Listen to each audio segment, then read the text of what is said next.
Bonjour, bonsoir à toutes et à tous, mais surtout à toutes. Comment ça va ici?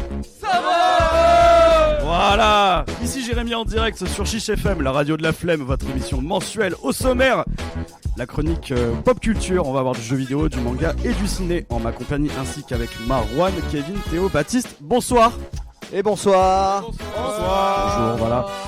Et Giovanni, j'ai oublié, excuse-moi, pardon. C'est pas grave. Et une chronique musicale avec Théo, Émilie et Nathan. Coucou. Bonjour à tous. Alors Ouais. dites-nous en plus, ça va être plus qu'une chronique musicale, ça va être une performance musicale, je crois.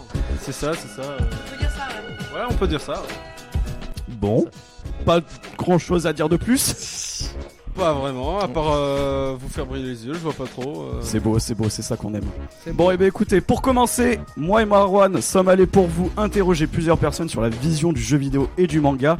Ça a été un peu compliqué, je vous laisse en juger. La radio de la flemme. Est-ce que tu préfères les jeux avant ou maintenant? En termes de jeux vidéo, aujourd'hui le réalisme est bien plus impressionnant qu'avant, donc je dirais aujourd'hui les jeux. Est-ce que tu aurais un jeu préféré? Ouais, dans ma jeunesse, je jouais beaucoup à Gran Turismo et à Call of Duty. Ouais. Est-ce que tu lis des mangas ou même des animés? Alors non, je les lis pas, par contre j'en ai regardé quelques-uns, ouais, tout à fait. Est-ce que tu en as un préféré? Naruto. Il y a un genre préféré? Ah, moi j'aime bien quand il y a des pouvoirs et quand il y a des... voilà. Ouais, je... Il y a un peu, tu vois, un peu stuffé, un peu bien et avec beaucoup de puissance, quoi, tu vois. Est-ce que tu joues aux jeux vidéo? Alors je joue rapidement parfois avec des amis. Est-ce que tu préfères les jeux maintenant ou avant? J'y jouais beaucoup plus quand j'étais plus jeune. Maintenant j'y connais plus, je suis plus trop d'actualité. T'as marqué ou bien que tu préfères? Oui, les jeux de King Kong sur Nintendo et autres. Ah oui. Est-ce que tu joues aux jeux vidéo? Actuellement, je ne joue pas, mais par le passé, j'ai quelque peu joué, mais je ne suis pas fervente de jeux au quotidien. Avant, tu jouais à quel jeu? Après, plus à l'ancienne, les Sonic, des BZ, après Battlefly. Oui, des classiques. Voilà, classique. Est-ce que tu lis ou regardes des mangas animés? Plutôt à regarder, le style Naruto, Totoro, ce genre de... Est-ce que tu en as un préféré? Plutôt Naruto. Naruto? Ouais. Est-ce que tu joues aux jeux vidéo? Oui, Est-ce que tu préfères les jeux avant ou maintenant? maintenant, Est-ce que tu as un jeu préféré? Ou bien que tu joues beaucoup? plus sur GTA. Est-ce que tu lis ou regardes des mangas? Oui, Est-ce que tu en as un préféré? DBZ. Excuse-moi de te déranger, est-ce que je peux te poser 4-5 questions? Ouais, pas de soucis. Est-ce que tu joues aux jeux vidéo? Ouais. Quel est ton jeu préféré? En ce moment, c'est Minecraft. Minecraft? C'est quoi le jeu auquel t'as passé le plus de temps du coup? Minecraft aussi, ouais. Minecraft? Est-ce que tu lis ou regardes des animés? Ouais. C'est lequel ton préféré? En ce moment, c'est One Piece. Est-ce que t'as un genre préféré? Plus les shonen. Est-ce que je peux te poser 4-5 questions? Vas-y, dis-moi. Est-ce que tu joues aux jeux vidéo? Ouais, ça va. Ton jeu préféré? Je préfère. Le jeu auquel t'as le plus joué? J'irai BO3. Hein. BO3? Ouais, Et BO3. le jeu que t'as le dernier séché vraiment? Là, c'est Apex et je le sèche actuellement là.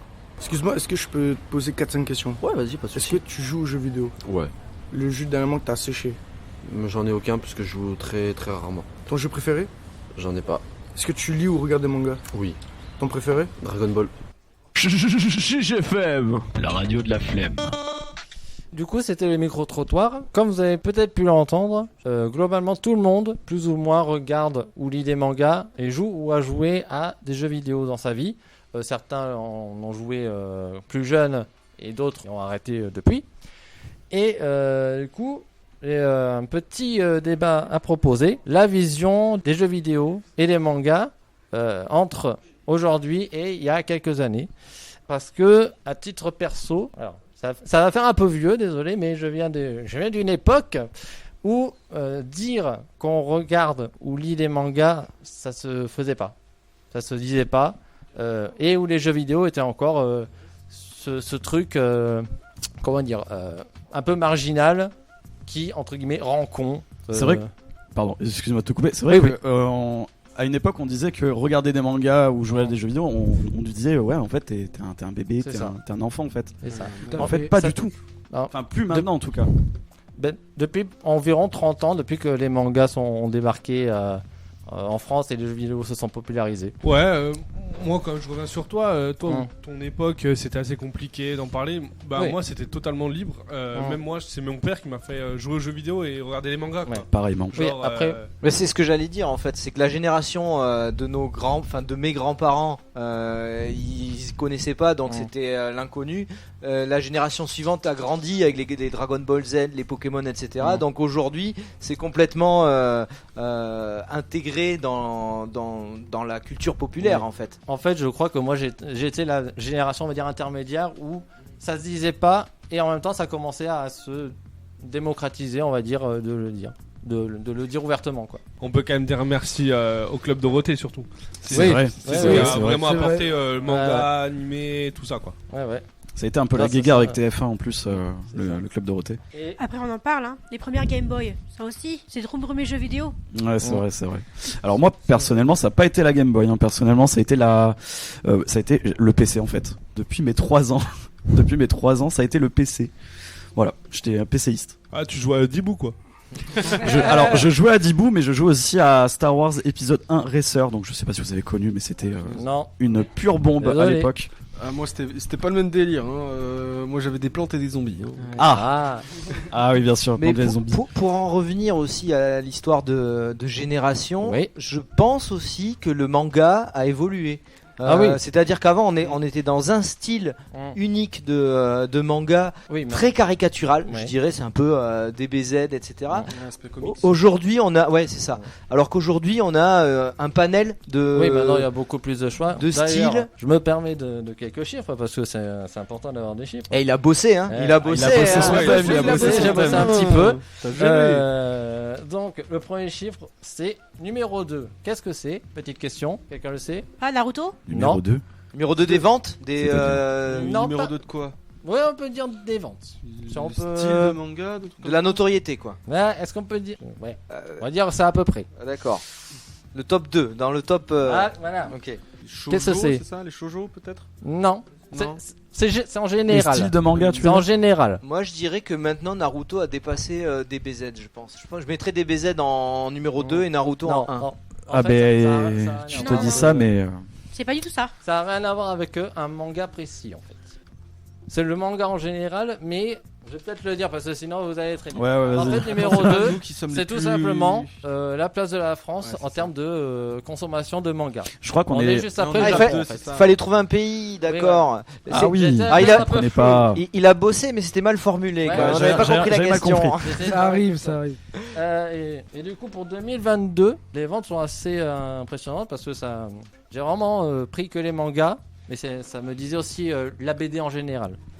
Donc les mangas seuls, c'est 48 millions d'exemplaires vendus rien qu'en 2022, dont 36,5 millions de shonen, donc c'est le style le plus vendu, 4% par rapport aux années précédentes. Il y a 2 millions de shoujo quand même, qui se sont vendus, plus 15%, belle progression des shoujo. Et 9,5 millions, on va dire, c'est les autres. Donc des mangas plus adultes, on va dire. Et ce qui fait en gros qu'une BD sur 2 vendue en France, c'est un manga. Oui, plus même. Plus d'une BD sur 2, c'est un manga. Quasiment on est des gros consommateurs. Une BD sur 2 vendue, c'est un manga, quoi. Et j'ai le top des ventes. Moi, je voudrais savoir où c'est que vous lisez les mangas. Quel est l'endroit dans la maison où on consomme le plus des bandas? Moi, je dirais c'est les chiottes, mais... Alors, toi, je sais pas. Toi, peut-être, mais moi, non. Moi, c'est dans ma chambre. Tranquille. Un petit Naruto pour se torcher. Oui. Moi, alors là, je suis pas d'accord pour le Naruto par contre. Hein. Non, perso, moi les mangas, je les lis soit dans ma chambre, soit dans mon salon. D'accord. Clairement. Ok.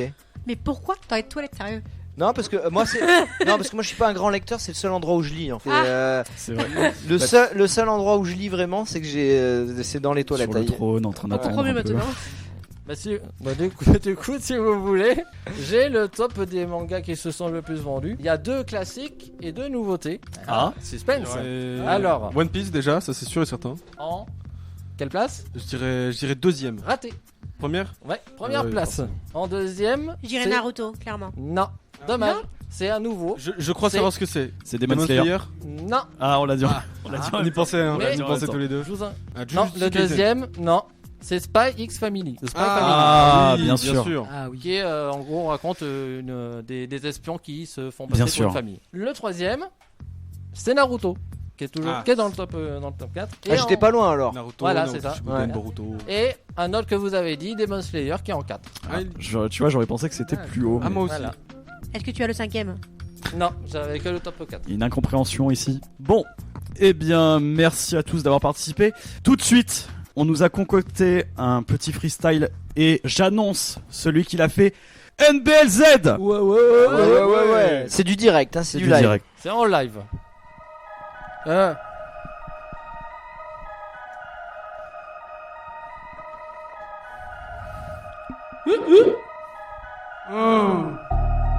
NBLZ, Chiche FM, pas de titre. Oh merde. Tone De Palma made another movie. Ah, t'as reconnu NBLZ, Radio Chiche FM, la radio de la flemme. T'inquiète pas, tu connais le thème, toujours à l'antenne. On s'entête à faire le désir de bien faire. On sait que c'est un puissant moteur, celui de faire du bien et plus puissant encore.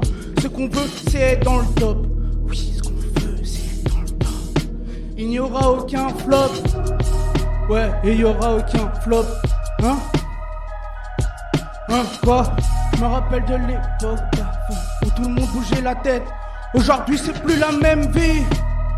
Plus la même vie, plus les mêmes vices.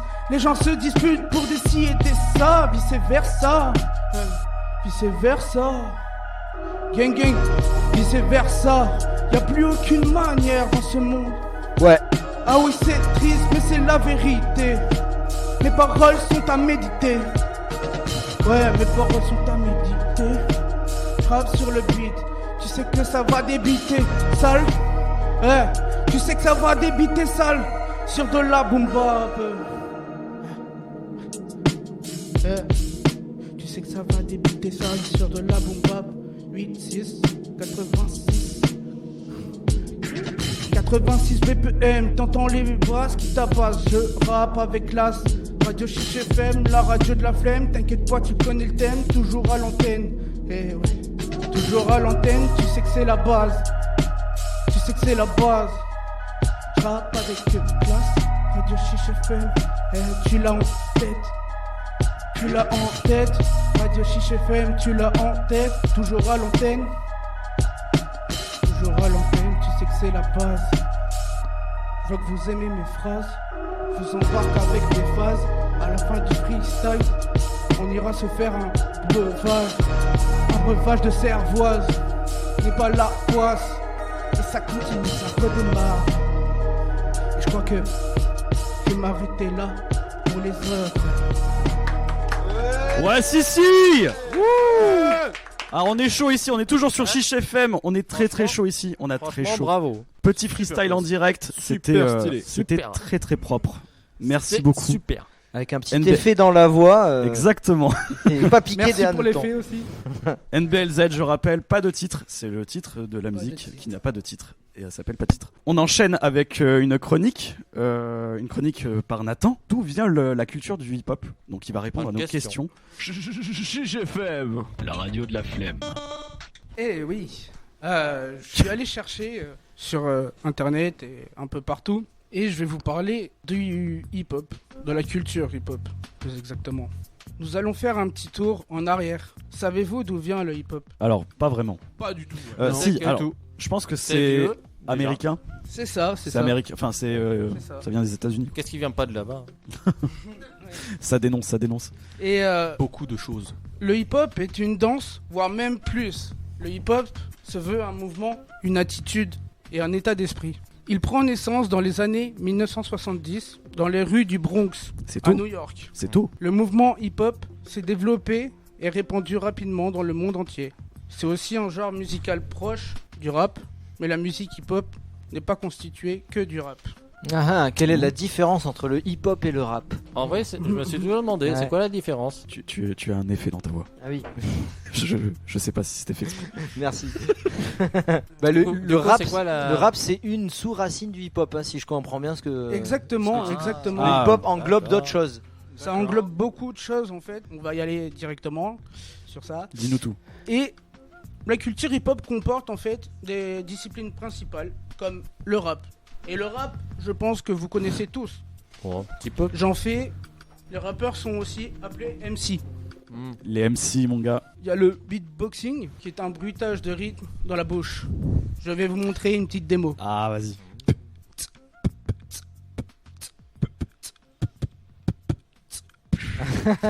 Chaud. Chaud, Nathan. Très chaud. Merci. Très chaud le boug. Après, on a le DJing, qui est un art du DJ de mixer et de scratcher des disques. Ok. Et il y a la danse. Il y a des pratiques différentes. Quelles sont ces pratiques? Il y a le breakdance, qui est plus communément caractérisé par ses mouvements de corps saccadés, son aspect acrobatique et ses figures au sol. Ouais, tu fais des toupies sur le sol. Celles qui le pratiquent sont appelés b-boy et b-girl. Alors, si tu parles pas dans le micro, même je fais tout ce que je peux là. Mais je parle. Non, il faut vraiment que tu. Il faut que tu mettes la bouche près du micro. Voilà, et tu la sors pas de là. Désolé. Mets-le dans la bouche, Je carrément. suis obligé d'intervenir sur des choses qu'on n'est pas censé dire à l'antenne, mais. C'est du direct, c'est comme ça. Ouais. Du coup, locking. Le locking. Et le locking, le terme locking signifie jamais entendu. littéralement verrouiller, car la base du locking vient du fait de bloquer les mouvements et les. Ah, ça n'est pas un peu la danse du robot? Ah oui, c'est ce que j'allais dire. Ouais. Exact. Ah. Enfin, c'est pas tout à fait ça. Merci Giovanni, ça rejoint un peu, non? Ça rejoint, notre vulgarisateur. Ça rejoint, mais Non, je vous parlerai plus du truc de la pratique française, qui est du popping. Après, au fur et à mesure, plus la danse du robot. Ok. Et après, t'as le coupé décalé, c'est ça, non? Le locking est une danse de club appartenant au funk style. Cette danse a été inventée par Don Campbell. Le popping, ou popping, est un style de danse appartenant au funk style. Donc ça, si tu mets, alors, tu mets du poppers et un... Attends, mais eh ben, juste... le poppers. Pardon. Attends, c'est comme ça qu'on appelle. Ah bon. Oui, d'accord. Non, mais c'est quoi le popping en vrai? Ça ressemble à quoi comme danse? Le popping, en fait, c'est très une drôle. danse qui est basée sur des contractions musculaires qui donnent un effet de décharge électrique. Ah, donc c'est. Donc ça, c'est les vagues. C'est les vagues qu'on fait. Moi, je vois que le clip Pop-It Mania. Donc c'est un peu compliqué. Non, c'est de la merde. Qui est apparu dans les débuts des années 1970. Cela se passe sur la côte ouest des États-Unis. Ouais, mais il y a un truc essentiel que tu ne dis pas, à mon avis, c'est que la naissance du hip-hop, en fait, est née à la base, c'était des gangs qui s'affrontaient. C'était des gangs. Et qui faisaient vraiment la guerre. Il y a un mec, je sais plus qui c'est exactement, mais qui a dit si vous voulez vous affronter, au lieu de vous affronter dans la violence, en vous tirant des coups, oui, parce qu'il y avait des flingues et tout ça à l'époque. Ouais. Hein. Et du coup, il faut s'affronter en battle. C'est ça, et c'est là qu'il a dit affrontez-vous, mais de façon artistique. Et en fait, au départ, le hip-hop, donc qui englobe le rap, le DJing, le beatboxing et la danse hip-hop, c'était des battles de gang à gang, mais qui s'affrontaient par l'art au lieu de s'affronter par la violence. Et ça, c'est beau quand même. Et dans les je battles, trouve que c'est vrai que c'est beau. Dans les battles, il y a des crews. Ouais. Donc des groupes. Ouais, des groupes. Ils sont plusieurs et c'est comme une famille. Donc il y a toujours cette espèce d'esprit de compétition dans le hip-hop qui fait partie un peu de la racine du truc, mais qui est transcendé par l'art. Et c'est un peu, je vais être meilleur que toi, mais je vais t'affronter, mais de façon artistique. Mais ça reste cordial. Ouais. Et ça, je trouve ça cool. Et depuis qu'ils ont inventé le hip-hop, le taux de criminalité dans les quartiers chauds de Brooklyn, etc., a vraiment diminué. Donc le hip-hop et l'art en général a contribué à diminuer la violence dans le monde. Et ça, c'est beau. C'est beau. Ouais. Mais la question, c'est qu'est-ce qu'a fait le zouk alors? Qu'est-ce que là, je suis pas allé chercher vraiment pour toi, mais moi, j'ai envie de dire un petit truc. Je chercherai pour toi. J'ai envie de dire un petit truc, c'est que d'une certaine manière, la musique, ça rassemble. Ouais, tout à fait. Enfin, le zouk, je sais pas. Alors, le zouk, c'est bon. Tu t'en connais quoi. Ouais. Très bien. Ben merci Nathan pour ta chronique sur le hip-hop. De rien. Bravo, Nathan. Mais bravo. plaisir. Vous n'allez pas être dépaysé puisque on enchaîne avec Maël qui va nous parler des beatmakers, des tags des beatmakers. GFM, la radio de la flemme. Ah, petit souci. Il y a un échange de casques. casques. Les tags, alors Ne vous battez pas. Moi, les tags, Est-ce moi j'ai les dessins. Ouais, le graffiti, c'est pas pareil. le graffiti est aussi fait aussi partie de l'univers hip-hop. On l'a pas dit dans la danse et tout ça, mais Ah oui, c'est vrai. et là, je crois qu'on parle pas du tout des mêmes tags. Là. Non, c'est pas la même chose. Non, hein. Pas tout à fait. Ça reste dans le même paysage, on va dire, mais c'est pas ça. Explique-nous. Mais vous avez déjà sûrement entendu ce genre de bruit. You know, young rich niggas. You know, so we ain't really never had no old money. We got a whole lot of new money though.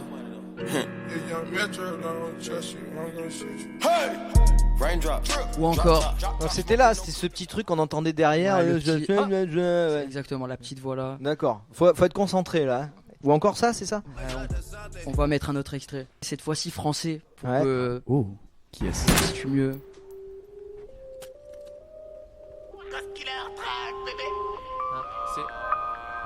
Celui-là ou encore il y en a un autre.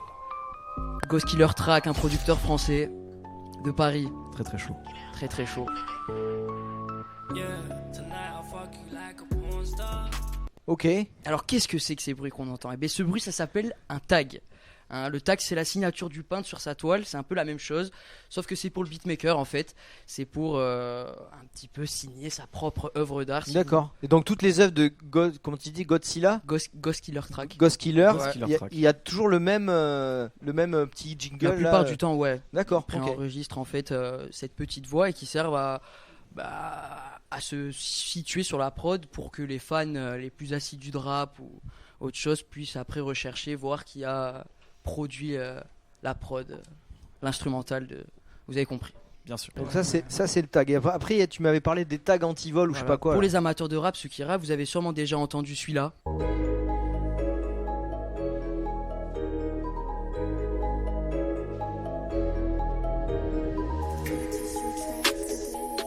Oui. Sur plusieurs sons, on entend. Alors celui-là, il est différent du tag personnel des beatmakers. Celui, on l'entend sur les type beats instrumentales YouTube. Contrairement à un tag de beatmaker, ce tag, il est souvent mis à plusieurs reprises durant l'instru. Il sert un peu d'antivol au beatmaker YouTube. Il est là en fait pour faire remarquer au rappeur que la prod, elle est pas gratuite et que s'il veut avoir sa prod sans ce petit bruit-là, il va falloir la payer. Ouais, c'est une sorte de filigrane sur les photos stock qu'on a sur internet en fait. Ouais. Et en radio, on appelait ça quelque chose de watermarké. Ah, et voilà, c'est ça. C'est le watermark, c'est un petit truc qui de temps en temps dit nanana production, nanana production, et du coup tu peux pas le pomper en fait parce qu'il est partout. Et du coup tu es obligé de faire avec ou d'acheter la production sans ce bruit quoi. Bah, c'est le même principe. Ouais, c'est efficace, hein. C'est efficace à la fois pour se signer et à la fois pour pas qu'on te pique ton. Mais tant mieux. Heureusement que c'est là justement. Heureusement. J'ai presque envie de lancer un deuxième débat puisqu'on est beaucoup sur la culture hip-hop là pour cette émission. Quel est le rapport entre les beatmakers et les tu l'as dit, les DJ, les MC, les maîtres de cérémonie? J'ai l'impression que en fait ils bossent pas forcément tout le temps ensemble. C'est-à-dire que t'as le MC et t'as les beatmakers de l'autre côté, puis après les uns vont faire les courses chez les autres en quelque sorte. Pour les États-Unis, si quand même, il y a un travail de beatmaker avec rappeur. En France, ça a mis du temps à se développer, mais là maintenant, il y a des beatmakers qui sortent des projets solo comme Ghost Killer Track justement. Ouais, parce que j'ai l'impression, tu vois, NBLZ par exemple, quand il fait des freestyles, j'ai l'impression qu'il va choper des prods les type beats YouTube, ouais. Voilà, mais qui sont pas forcément de potes qu'il connaît, ou c'est pas forcément un travail. C'est des producteurs du monde entier qui mettent eux-mêmes leur instru. Ah ouais, en général c'est libre de droit, pas toujours. Non, ouais. Justement pour enlever le livre de droit, il y a le fameux tag qu'on a entendu tout à l'heure. Et on va donner la parole à Émilie parce qu'Émilie nous a dit tout à l'heure, moi j'aime pas le rap. Et donc du coup ça m'intéresse d'avoir ton avis. Pourquoi t'aimes pas le rap? Alors ça dépend en fait du rap que j'écoute. Il y a des raps que j'aime bien, genre par exemple je vais reprendre un peu par rapport à ça, mais dans la K-pop on a aussi du rap quoi. Et par exemple il y a un chanteur que j'adore qui est des BTS, qui s'appelle RM, qui est Rap Monster dans son nom. Tout simplement j'adore son rap. Mais après la plupart du temps j'aime pas le rap, ça va trop vite, j'arrive pas à le chanter, je n'arrive pas à comprendre ce qu'il dit. Ça me saoule clairement. C'est pour ça que j'aime pas le rap clairement. D'accord, c'est parce que tu n'arrives pas à reproduire voilà, ce qu'ils font. C'est pas vraiment ça. C'est pas que j'arrive pas à reproduire, c'est juste que j'arrive pas à comprendre ce qu'il dit. Ça va trop vite pour moi. Ok, faut le passer au ralenti en fait. C'est ça. Moi c'est un peu différent, c'est pas que j'aime pas le rap en général, c'est plus le rap de maintenant que j'ai du mal. Alors je trouve qu'il est un peu c'est un peu toujours la même chose. Alors il y a des pépites et je te l'assure, moi je n'aime pas du tout le rap de maintenant. Si on parle du rap commercial, commercial, on retrouve par contre dans d'autres en indépendant de bonne musique, de bons rappeurs et franchement et je peux en citer un ou deux, notamment Varnish la piscine qui est excellent, qui est un rappeur je vous le conseille vraiment. C'est un rappeur de Suisse. Et ainsi que Makala. Il rappe doucement alors. Il fait son instru et il chante dessus. Et c'est juste excellent. Mais c'est-à-dire que historiquement, il y avait deux types de rap qui s'affrontaient. Il y avait le rap US et le rap français qui est né un peu dans les années 90 avec NTM, avec IAM, etc. J'aimais bien cette période, moi, avec Jams, tout ça, c'était une bonne période. Aujourd'hui, le rap US a toujours son identité propre. Par contre, le rap français, il s'est lui-même divisé. Il est devenu un peu la variété française d'aujourd'hui. C'est-à-dire que quand on me dit que l'homme pâle c'est du rap, moi j'ai du mal parce que pour moi ça chante, ça passe dans les radios, c'est pas poétique, c'est pas du tout vindicatif. Oui, c'est ça. Il y a rien dedans. Et c'est devenu du rap pourtant malgré tout quoi. Qu'est-ce que vous en pensez de cette bifurcation du rap qui est Moi perso, je suis plutôt content. J'ai toujours écouté ça depuis tout petit.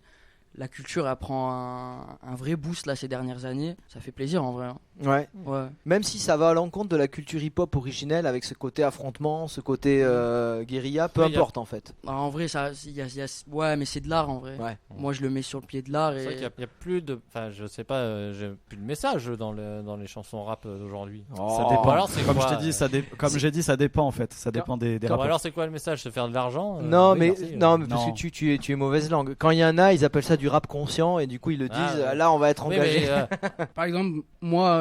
Mes freestyles ou quoi, la plupart du temps c'est soit du rap conscient, ce que je fais, ou des fois comme on peut entendre la beule, nanana, etc. Ok, tu vas pas convaincre Giovanni avec ça à mon avis.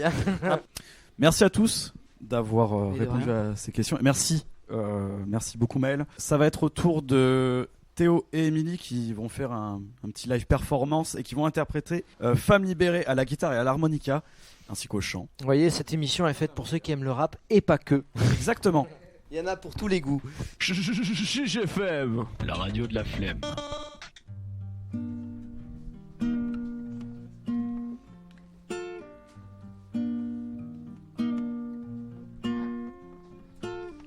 Elle est abonnée à Marie-Claire.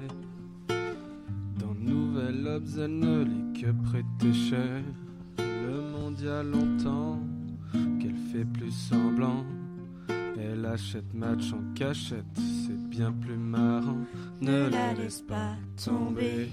Elle est si fragile d'être une femme libérée. Tu sais, c'est pas si facile. Ne la laisse pas tomber. Elle est si fragile d'être une femme libérée.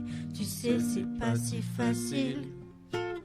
Au fond de son lit, un macho s'endort, qui ne l'aimera pas plus loin que l'aurore. Mais elle s'en fout, elle s'éclate quand même, et lui ronronne des tonnes de je t'aime. Ne la laisse pas tomber. Elle est si fragile d'être une femme libérée. Tu sais, c'est pas si facile. Ne la laisse pas tomber. Elle est si fragile d'être une femme libérée. Tu sais, c'est pas si facile. Sa première ride lui fait du souci. Le reflet du miroir pèse sur sa vie. Elle rentre son ventre à chaque fois qu'elle sort. Même dans elle, ils disent qu'il faut faire un effort. Ne la laisse pas tomber. Elle est si fragile d'être une femme libérée. Tu sais, c'est pas si facile. Ne la laisse pas tomber. Elle est si fragile d'être une femme libérée. Tu sais, c'est pas si facile.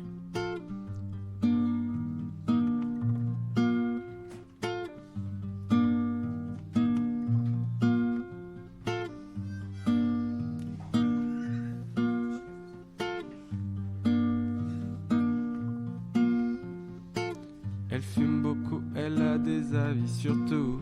Elle aime raconter qu'elle s'est changé une roue. Elle rentre. Yes, je me suis gouré. Petit joint de temps en temps. Ne la laisse pas tomber. Elle est si fragile d'être une femme libérée. Tu sais, c'est pas si facile. Ne la laisse pas tomber. Elle est si fragile d'être une femme libérée. Tu sais, c'est pas si facile. Ne la laisse pas tomber. Elle est si fragile d'être une femme libérée. Tu sais, c'est pas si facile. Ne la laisse pas tomber. Elle est si fragile d'être une femme libérée. Tu sais, c'est pas si facile. Ne la laisse pas tomber. Ne la laisse pas tomber. Ne la laisse pas tomber. Ne la laisse pas tomber.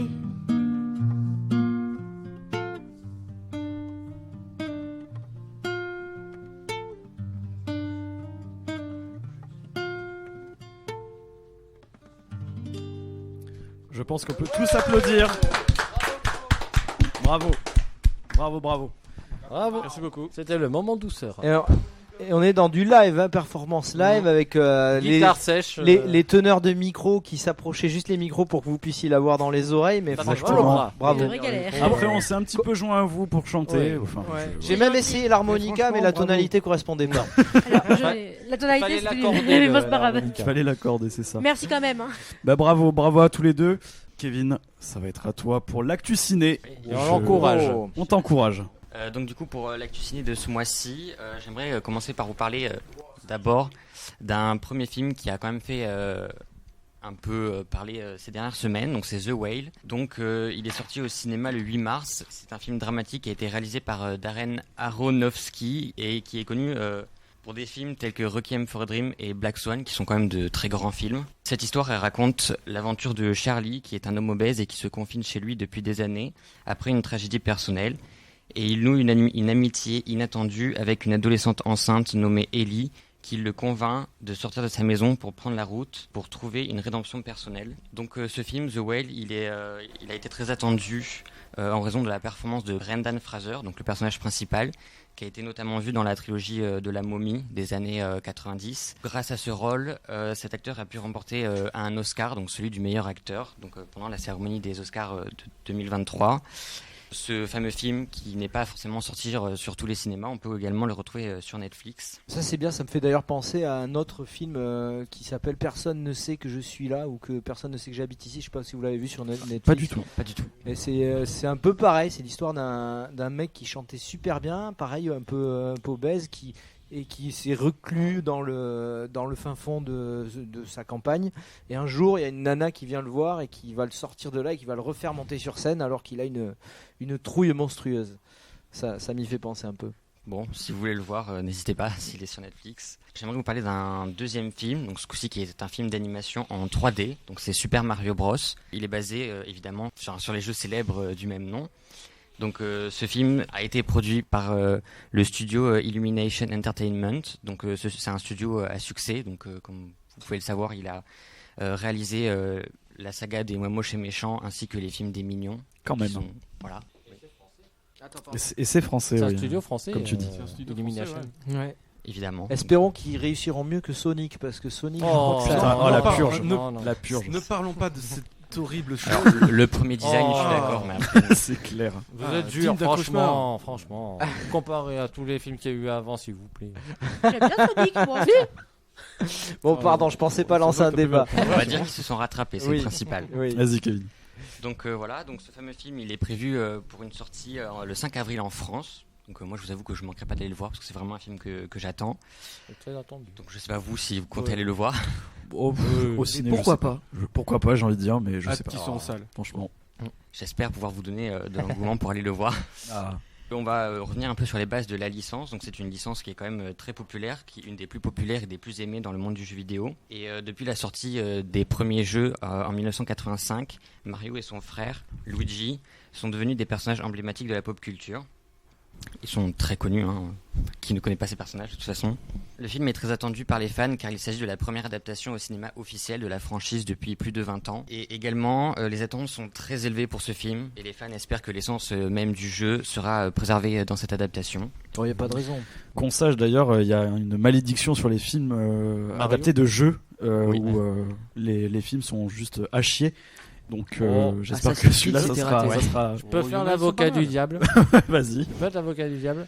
Quand même, si on compare à ceux qui étaient sortis il y a 20 ans dans les années 90, ok, ils étaient à chier. On va pas se cacher, les Street Fighter, tout ça, ils étaient à chier. Mais quand même, depuis 10-15 ans, bon, même s'ils sont pas forcément bien, je les ai pas tous eus, mais ils ont un peu monté le niveau, quoi. Ouais, on va espérer, en tout cas. Oui, reste plus qu'à espérer. Après, si je peux vous donner quand même une petite envie d'aller le voir, quand on regarde les designs sur internet, on peut se rendre compte que c'est quand même du lourd. Ouais, donc, c'est vrai, c'est pas faux. Le studio, c'est Pitch quand même. a l'air de casser des culs. Un peu, ouais. Et ça change. Attention au rôle 34. Pour une autre licence qui est assez connue quand même, alors c'est pas une licence de jeux vidéo cette fois-ci, parce qu'il faut pas abuser non plus. C'est un film qui va sortir au cinéma et il s'appelle Donjons et Dragons, l'honneur des voleurs. Ah, mais on reste toujours dans le domaine de la pop culture. Exactement, c'est vieux, jeu ça, de rôle, c'est un peu le sujet. Ça, c'est bon, ça. Donc du coup, comme on peut s'en douter, c'est un film d'aventure et de fantasy qui est basé sur le jeu de rôle qui est très prisé et créé dans les années 70. Donc ça date un peu. Donc il a été réalisé par Jonathan Goldsen et John Francis Daley et ainsi produit par Paramount Pictures. Donc on les connaît pas forcément, mais peut-être qu'ils seront connus grâce à ça. C'est eux qui ont fait Sonic, Paramount, je crois.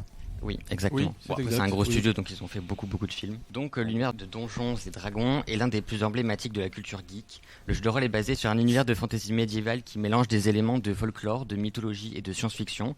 Et les joueurs créent des personnages fictifs et vivent des aventures dans un monde imaginaire rempli de créatures fantastiques telles que des dragons, des trolls et des sorciers. Le monde du JDR, quoi. Voilà, c'est la pierre angulaire du JDR. C'est ça, c'est la référence du JDR.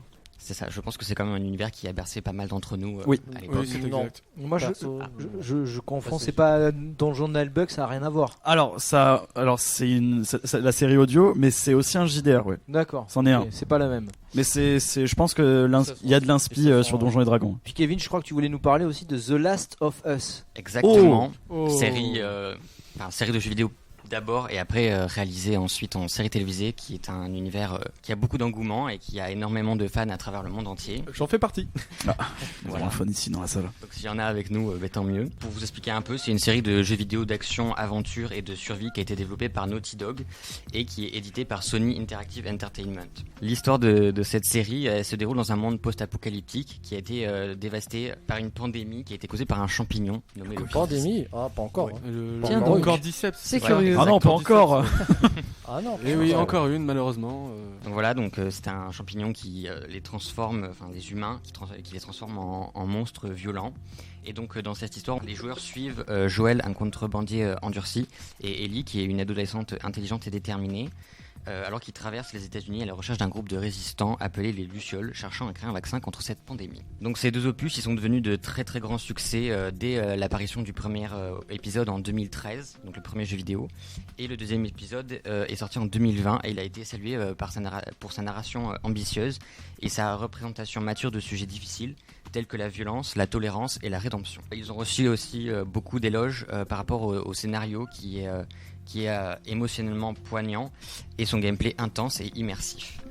Très déchirant l'histoire, je le sais, j'ai fait toute l'histoire et vraiment c'est très poignant. Pas de spoil ici. Pas de spoil, non, pas de spoil, pas de soucis. Ayant quand même quelques personnes que je connais qui sont quand même assez fans de cet univers, le 2 est potentiellement beaucoup plus poignant, comme il l'a dit, que le 1, parce que voilà, c'est un univers à part qui est en lui-même un monde en fait, je sais pas comment expliquer. Ouais.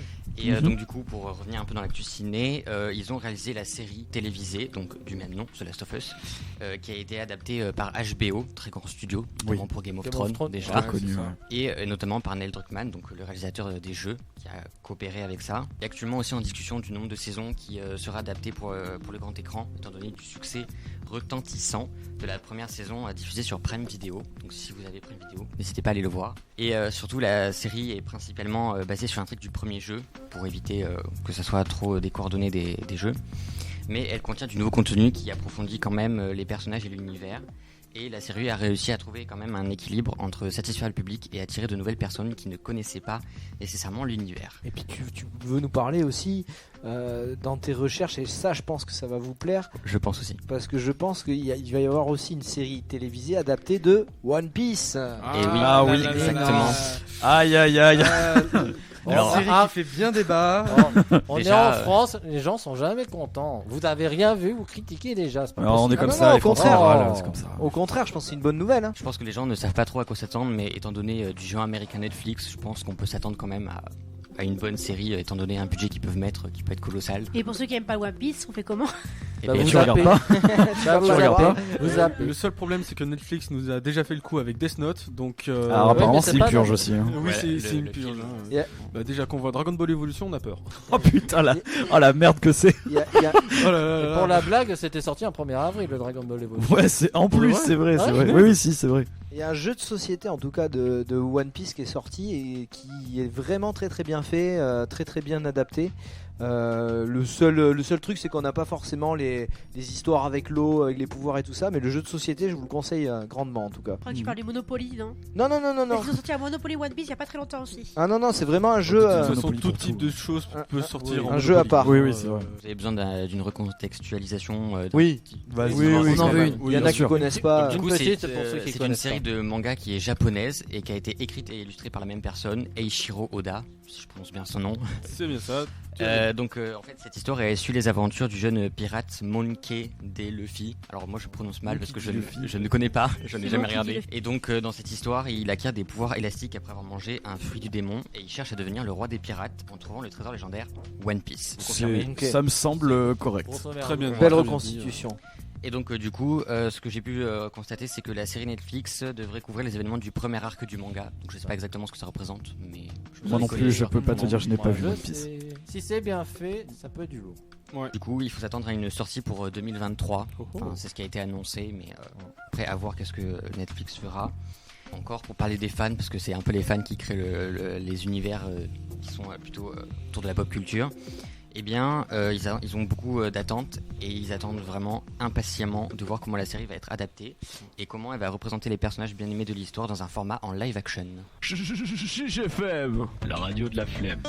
Merci beaucoup Kevin pour cette actu ciné, bravo, je pense qu'on peut l'applaudir aussi. Ouais. Première chronique, première insertion. Il avait un peu peur et au final ça s'est bien passé, félicitations à toi. On reste toujours dans le pays du soleil levant puisque Théo va nous parler de Pokémon, les secrets des Pokémon. Quelque chose qui, ma foi, j'adore. On l'a jamais remarqué sur moi-même. Je te laisse la parole. Très bien. Alors, pour commencer, j'aimerais savoir qui ne connaît pas les Pokémon. Moi, pas trop. Non, c'est pas vrai.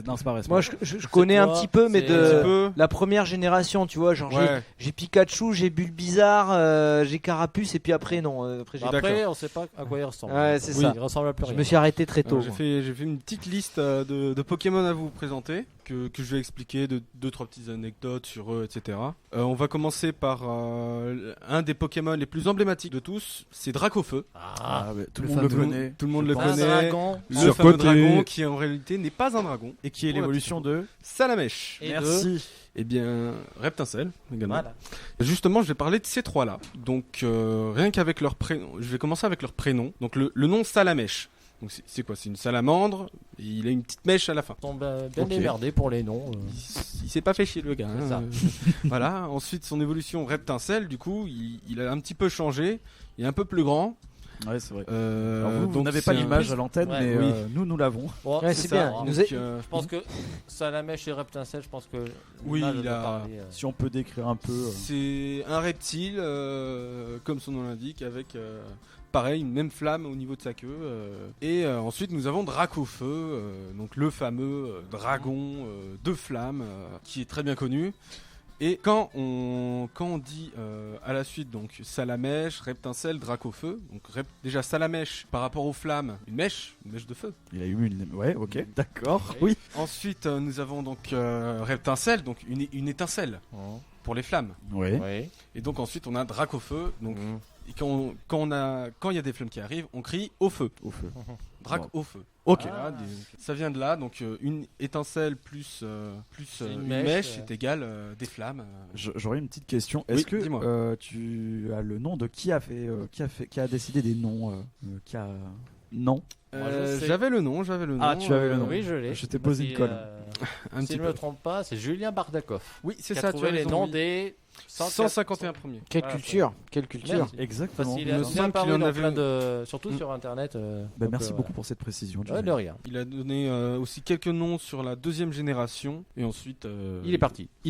Voilà. D'accord, ok. Ensuite, on a donc un Pokémon extrêmement récent. Lui, c'est juste une anecdote sur lui. Donc, il s'appelle Lézargus. C'est dans les dernières générations actuelles. En clair, c'est juste un lézard bleu qui ressemble à un espion. C'est tout. Il y a pas d'autres informations. Déjà, visuellement, il est pas très bien. Ouais. Il a vu des films d'un certain on vous invite peut-être. Oui, on voilà. vous invite à ceux qui nous écoutent d'aller voir sur Internet. Voilà, Lézargus, Lézargus, pour ceux qui veulent voir. À quoi ça ressemble. Qui veulent voir à quoi il ressemble, eh bien, il tire des jets d'eau avec son index qui est projeté jusqu'à Mach 3. Alors Mach 3, qu'est-ce que c'est? C'est 3 fois la vitesse du son. 3 fois la vitesse du son. Donc pour l'info, j'ai fait les calculs. Mach 3, c'est 1028 mètres par seconde.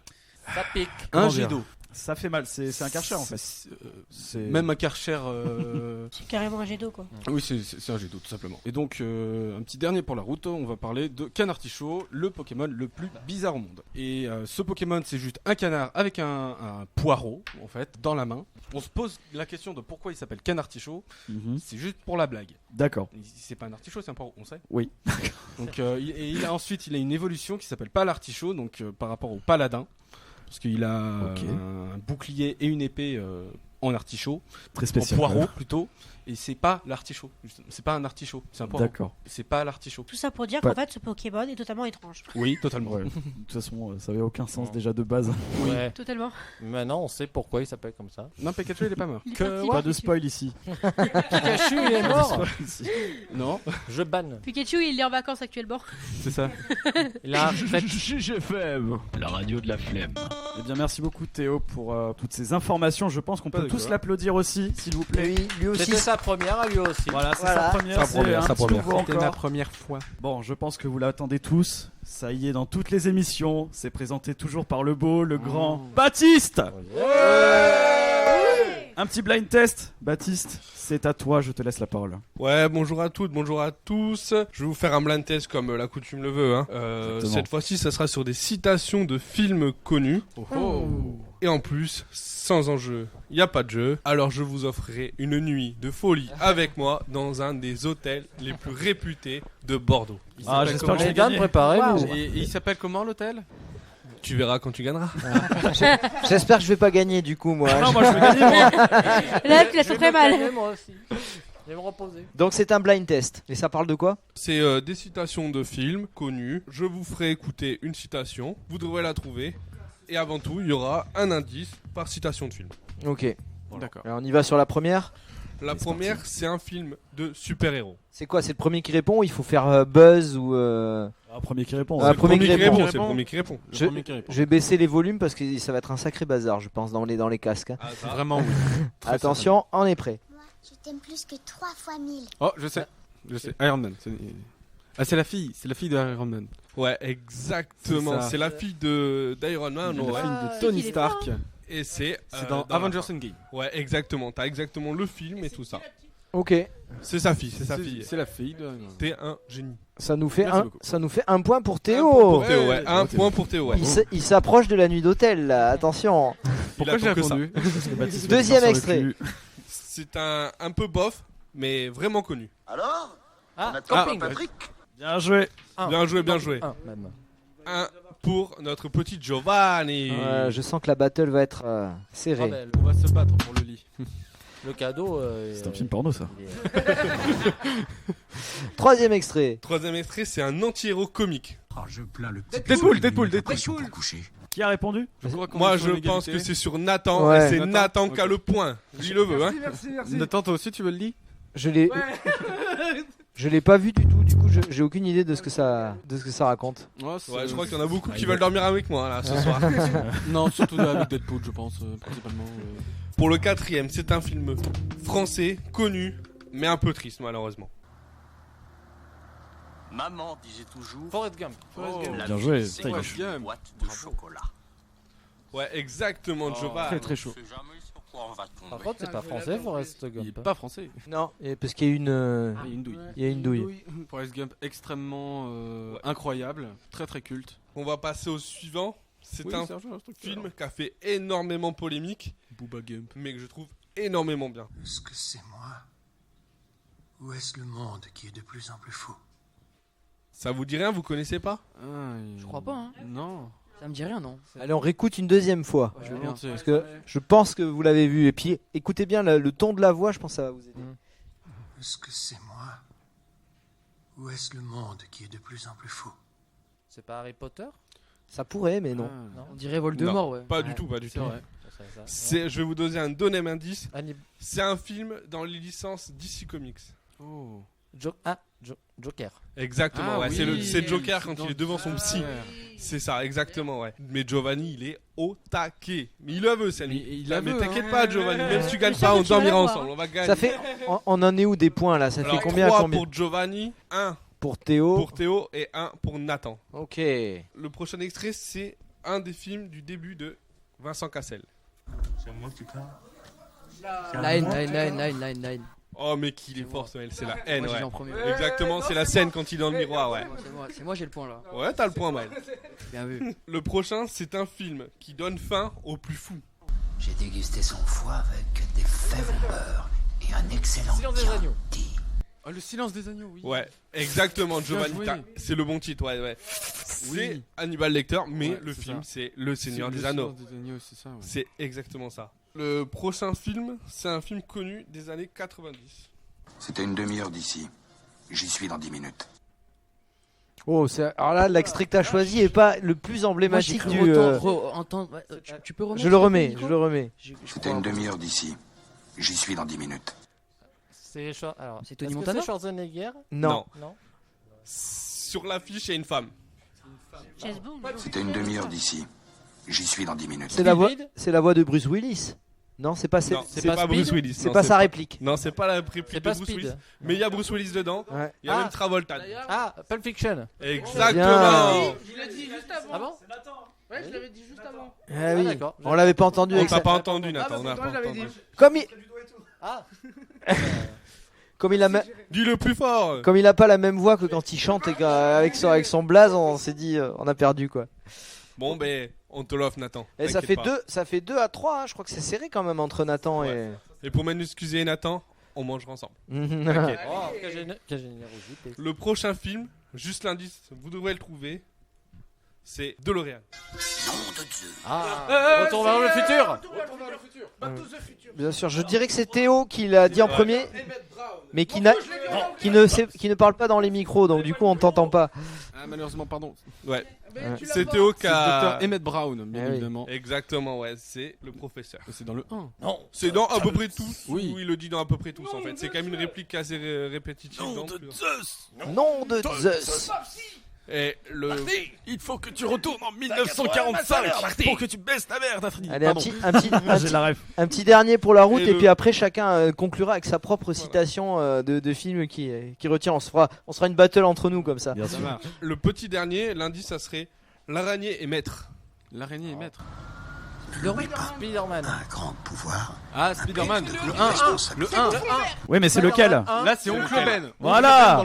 Spider-Man 1, ok. Exactement. Ouais, exactement, ouais, c'est le 1. Avec Tobey Maguire. Ok. Ouais, bravo. Oui. Et c'est son oncle. L'oncle Ben. C'est l'oncle Ben. Et on parle pas du lit. C'est pareil, Nathan, il faut parler dans les micros, sinon on t'entend pas. Surtout quand on a le casque sur les oreilles. Personne n'a entendu vous ma super répondez vanne. dans les micros. Moi j'ai entendu ta vanne. Excellent. Moi j'ai entendu un oncle Ben comme le riz. Ouais. Non mais personne n'a entendu la super vanne. Je propose, puisque ça a l'air de nous inspirer, que chacun donne une citation et on essaie de deviner dans quel film ça y est. Et on la joue en vrai, telle quelle. Allez Giovanni, je te sens inspiré. Je vais lui faire une offre qu'il pourra pas refuser. C'est le parrain, ça. Le parrain. Bien, un point pour Mal. Tu comptes les points, hein Ouais. Ça joue toujours là. À toi. Alors pas encore, parce que le temps qu'on réfléchisse, c'était pas prévu ça. Moi je crois que j'en ai une. J'aime bien l'improvisation de temps en temps. Ouais, vas-y. Je veux le Monchico et tout ce qu'il y a dedans, Mani. C'est Scarface. C'est Scarface. Ah putain, quel film ce film. Oh. Allez à moi. Je ne pense pas qu'il y ait de bonnes ou de mauvaises. Astérix Obélix. Mission Cléopâtre. Attends mais. C'est le meilleur, c'est le plus connu. Trop facile. Ouais, c'est oui, c'était une impro. Total, C'était oui, une impro. Ça nous dit Nathan. Ouais. Personne n'en a d'autres? Putain, moi depuis tout à l'heure, je suis en train de chercher. Allez, Émilie. Mon précieux. Ah ouais, Gollum, c'est Gollum, le Seigneur des Anneaux. Putain, je cherche la mienne, mais j'arrive pas. Hein. Moi aussi, c'est incroyable. Allez, Giovanni, t'en as une autre. Putain. Pas Leviosa, c'est Leviosa. C'est Harry Potter. Harry Potter. Hermione Ranger d'Harry Potter. Bon, messieurs, dames, j'espère que vous avez passé un bon moment lors de cette émission. Eh ben nous, oui. De l'autre côté du poste, j'espère aussi. J'espère que les auditeurs et auditrices, surtout les auditrices, vous avez passé un bon moment. Et puis nous, on s'est éclaté, c'était super. C'était génial. Ouais, mais je tiens quand même à dire que Giovanni va passer la nuit ce soir avec moi dans cet hôtel. Ça va faire beaucoup de bruit. Réjoui. Ça va faire Giovanni, beaucoup de bruit. t'as hâte. La prochaine émission, on vous racontera l'expérience. Exactement. Comment ça a été. On commence l'émission par ça. Exactement. Bon, en tout cas, merci beaucoup à tous. Faites du bruit. Et on se retrouve dans un mois. Même heure, même endroit. Chaîne. De toute façon, c'est en podcast sur la plateforme d'IT Radio. Et puis vous pouvez nous retrouver également maintenant sur Instagram. Ouais, vous pouvez venir nous rejoindre sur Instagram qui vient d'ouvrir il y a très peu, mais il y a tout le temps des actus. Ça s'appelle Chiche FM, la radio de la flemme, c'est la radio locale, le podcast local de la mission locale du Libournais avec plein d'aventures qui vont se dérouler dans les prochains mois. Soyez attentifs. Merci de nous avoir écoutés et à très bientôt. À la prochaine. À très bientôt. Venez à nombreux. la prochaine.